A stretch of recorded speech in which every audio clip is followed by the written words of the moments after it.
We're talking to Arthur Hall. Okay, hi. We've only met for the first time about 20 years ago. Yeah, right.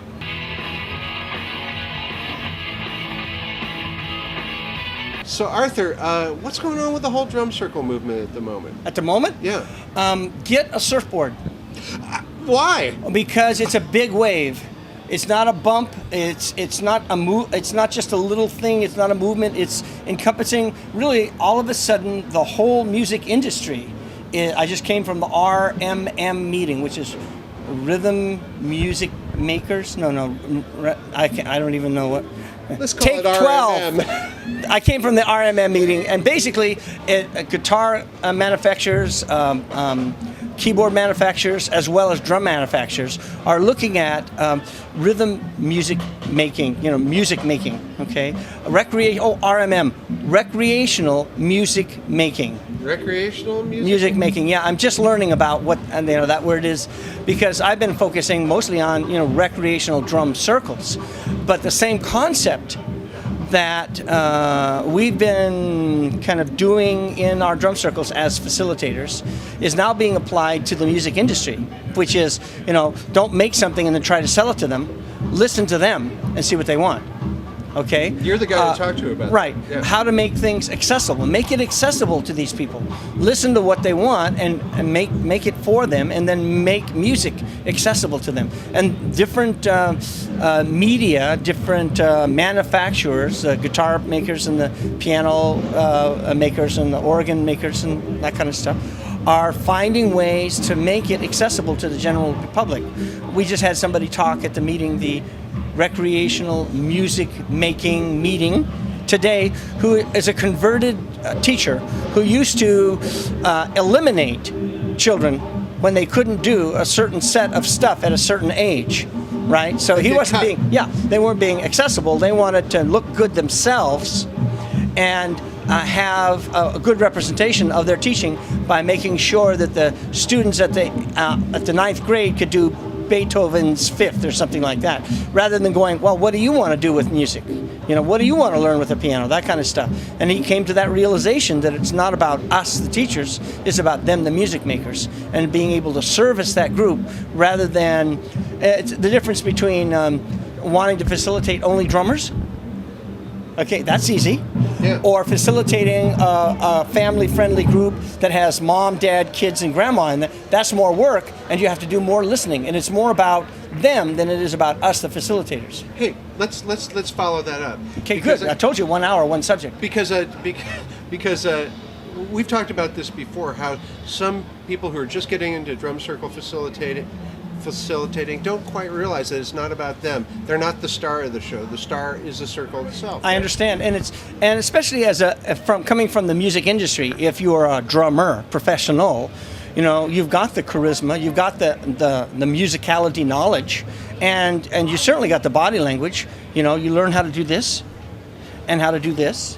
And count 1, 2, let's all play, and you think that's it because that's what you see. What you don't see is a real facilitator taking a group from the beginning, okay, and allowing it to gel as a musical consciousness, and then helping that consciousness develop into percussion ensemble consciousness. We call it teaching without teaching. We teach them certain aspects of how to make music together, but we don't do it by stopping the music and talking to them. We do it by showcasing those aspects that are already being manifested in the circle.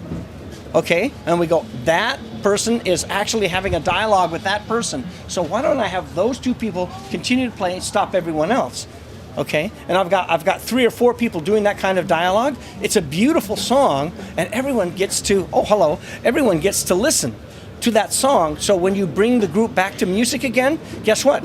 The song that they're listening to is what they play to. So the quality of the music is automatically up to the level of the models that you demonstrated by cycling, kind of showcasing that consciousness. So by the end of the program, then you can do this and this, okay? And you're doing all the fancy stuff. But you're doing it with a group that's more sophisticated and connected musically. Okay? One moment. Do you need this? No. I just need to know how long. Huh? 2 minutes. 2 more minutes. Yeah. Okay? Yeah. So you're actually helping a group of people first of all, generate group consciousness, then generate ensemble consciousness, okay, and then generate orchestrational consciousness. Now let me ask you a question. Wait a minute, let me get to finish. this. Okay. I know. By the end of the program, hopefully you've made your job as a drum circle facilitator obsolete. Right? Oh, Because that they're is the making idea. their own music, the That's right. idea. So it's just the opposite of the normal process that we think about it. It's not about us, it's about them. Now, you want to ask me something? No, it's obsolete now. No, here we go. The question was, besides buying your books, Right. and buying your videos, Right. and buying your DVDs, Oh, buy. and just sort of buy. buying you stuff. Right. Other than that, what if someone wants to start their own drum Right. circle? What's the best place to start?